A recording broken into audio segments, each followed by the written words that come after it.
A big challenge for leaders and managers is to balance the tension between being directive and specific and allowing for space for discussion, debate, and difference. Today on the podcast, we'll discuss this and the ever-changing expectations of leaders in communication. I'm Matt Abrahams, and I teach strategic communication at Stanford Graduate School of Business. Welcome to Think Fast, Talk Smart, the podcast. I'm excited to chat with Jon Levin, who is the Philip H. Knight Professor and Dean of Stanford Graduate School of Business. Before becoming dean in 2016, Jon spent 16 years in the economic department at Stanford. In 2021, he was appointed to President Joe Biden's Council of Advisors on Science and Technology. Well, hi, Jon. Welcome to the podcast. I'm super excited to have you here. Thanks, Matt. Great to be here. Cool. Let's get started. As your career has unfolded, you've had more and more opportunities to share your thoughts with larger and larger audiences. I'm curious to learn more about this and how your thinking on communication has evolved over time. My thinking about communication has evolved over my career. I started as a professor teaching, and when you're giving research talks, it's just everything is about presenting ideas and information clearly, and maybe even impressing people a little bit and getting them to change the way they think about a problem.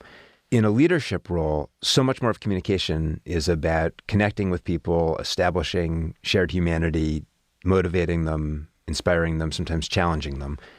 So as I've gone through my career, that has really reinforced to me the different purposes that communication serves, to inform people, to connect with people, to motivate and inspire them. I, too, have seen over my time how it's changed and the expectation has changed. And I think a lot of people who listen in have found themselves, as their career has developed, they've had to adjust the way they perceive communication, much like you have. And for many people, that can be very challenging. It's good to hear that you recognize that. Any particular moments or thoughts that you've had that really helped you make that shift from talking about your own research in your own department to now being on a larger stage? I wish there was just a single moment when the light bulb went on and I magically got better or figured out different ways to communicate. For me, it didn't happen that way. It was more of a gradual process of learning and improving. And like anything, communication is a craft, and the craft that you teach, and you have to work at it. Thank you for that candor, and thank you for reinforcing the fact that communication is something you have to work on in practice. Very, very true. In your 6 years as dean of the Stanford Graduate School of Business, you've had to address many significant issues happening on campus and beyond. What are your thoughts on the role of leaders in communication in times of ambiguity and challenge? And do you have any best practices you've learned that you rely on? One of the most important things is to be able to provide clarity in a timely way.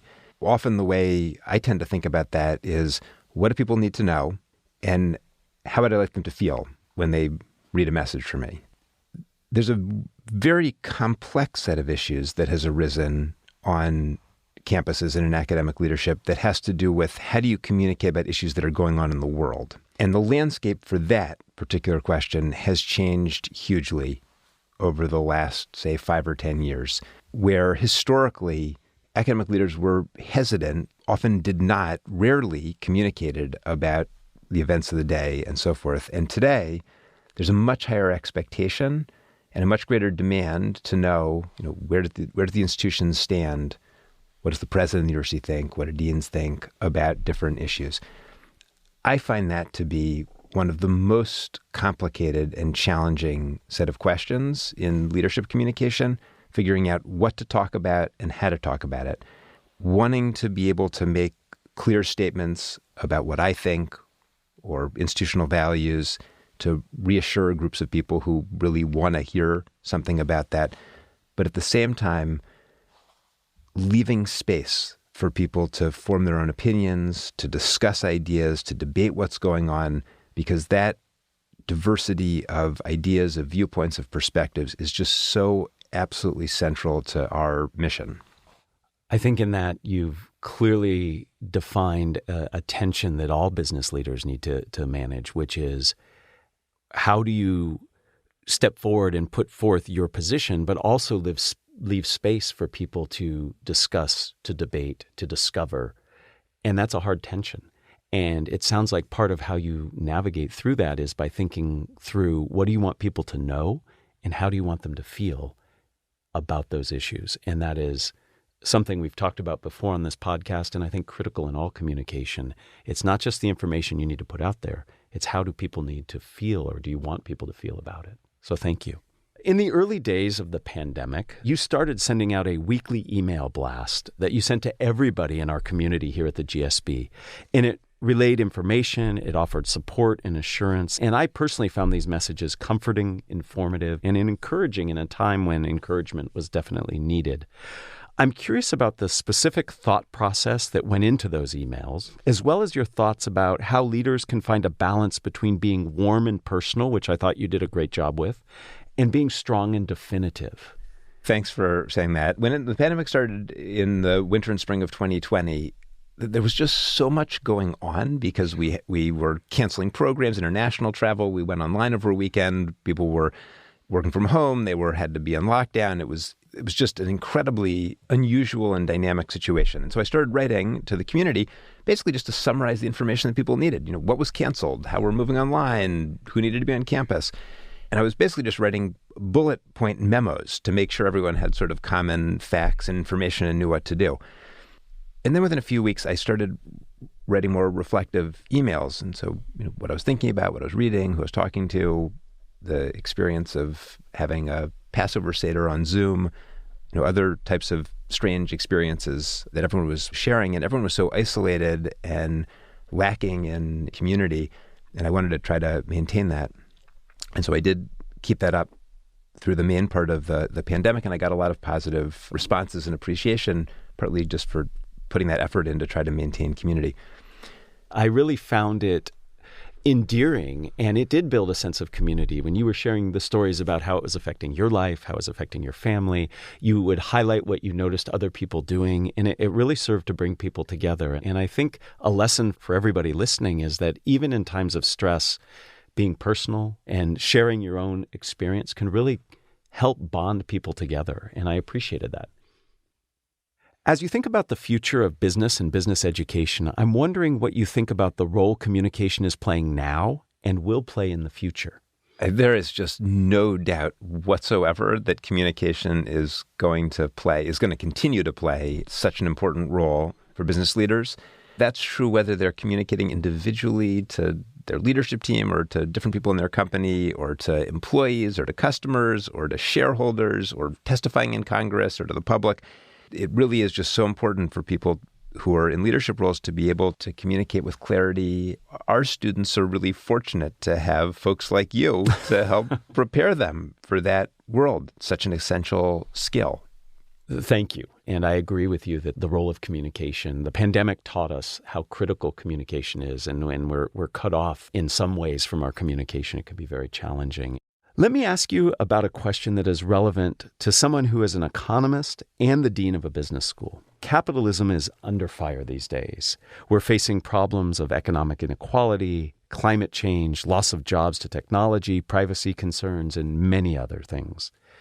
How is the GSB teaching students to think about capitalism, and what is the role of the school in leading a broader conversation on the subject? I love that question because I think you're just spot on with where the world is today. The place I like to start in thinking about that is just to think about the extraordinary triumph that we've had in this country and in many other places around the world over the last century and a half. In the United States, over the last 150 years, standards of living almost doubled every generation. And that rise from subsistence to prosperity, there's no precedent in human history. And it's been even more dramatic in countries like China, for example, that adopted many elements of capitalism. And so it's just incredibly important to keep in mind that markets, that private enterprise, coupled with stable political legal institutions, can be the single greatest engine for societal progress. It's particularly important to keep that in mind at a business school, because that is the engine we're trying to build and support. At the same time, you're absolutely right. You think of challenges like climate change, inequality, the misuses of technology, These are serious issues that we have to grapple with in this century. And we're living at a time when our political system, which in some sense is the right place to deal with those types of challenges, just seems entirely unable to come to terms with them and address them in any sort of reasonable way. And so people, naturally then look elsewhere for solutions and for leadership. And so they look to business, they look to investors, they look to the private sector to tackle these market failures, externalities, these problems, to be responsive to a broader set of stakeholders. And that just raises all kinds of hard questions. Like, it's hard enough to run a business to maximize long-term value for your shareholders, and then someone asks you to solve global climate change. Right. And, so when I think about what we want in educating students today to be business leaders, we want them to dive into those questions, to wrestle with them. There's all kinds of tensions and trade-offs. We want them to really think hard and understand those complexities. And of course, we also believe, particularly at a place like Stanford, we're an epicenter of innovation. We want our students to be the source of the solutions. We want them to solve problems like climate change, to bring new technologies, ideas to market with great business models that deliver them with scale, with speed.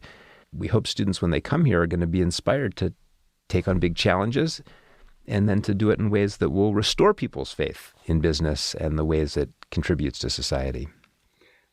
I certainly see, as our students leave here, that energy, that excitement to do just that. It's one of the greatest pleasures I have teaching here. It's incredibly inspiring. Absolutely. It just renews your faith in humanity and people every day and every year when we get a new generation of students. I so agree, because the challenges are formidable, and yet the students leave ready to tackle them, and it's very rewarding.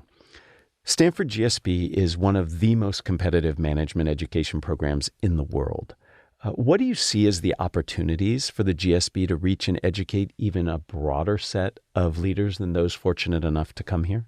So your question sort of alludes to a tension in our core model of education at a place like Stanford, which is we take a very small and highly selected set of students and we pair them up with an even smaller and highly selected set of faculty.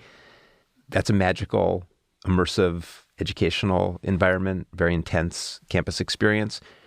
And we hope that the outcome of that is that graduates go on to have an outsized impact in the world.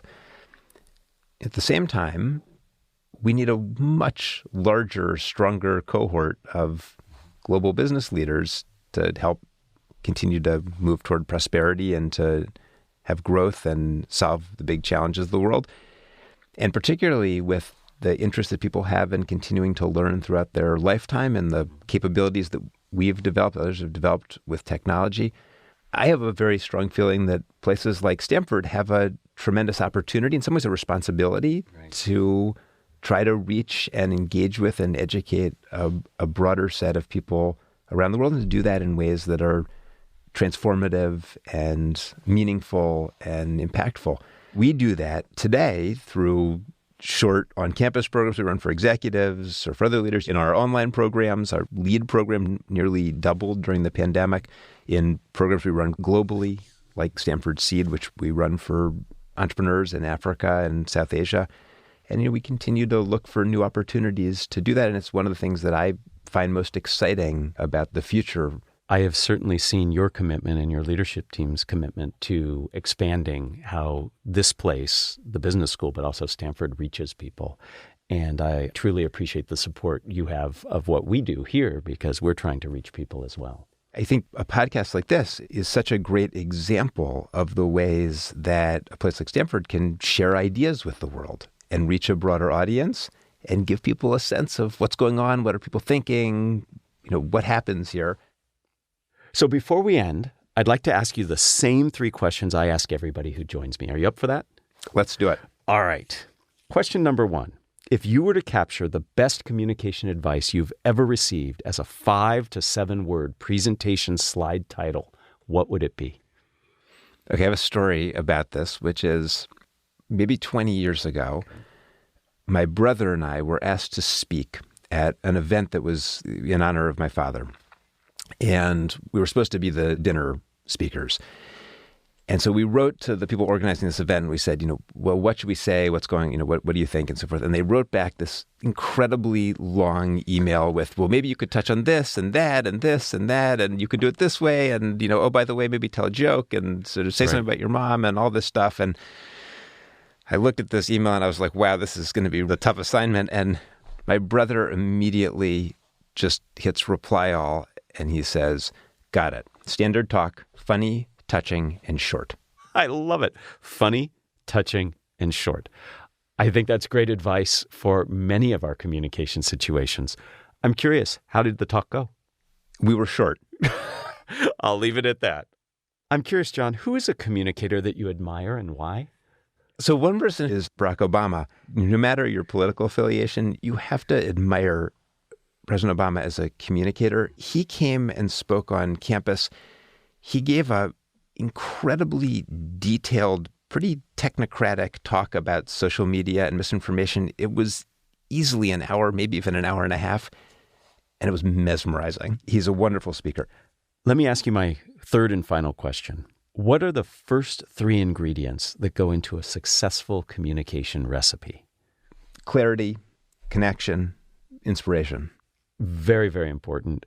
All 3. And you do all 3 of those very well and serve as a good role model for all of us. And I think all business leaders and people developing their careers can think about how they can leverage those 3 together to help them successfully navigate the communication challenges that they have. Jon, thank you so much for being here. I appreciate your time, your insights, your candor, and truly appreciate what you do for us and for all of our students. Thank you.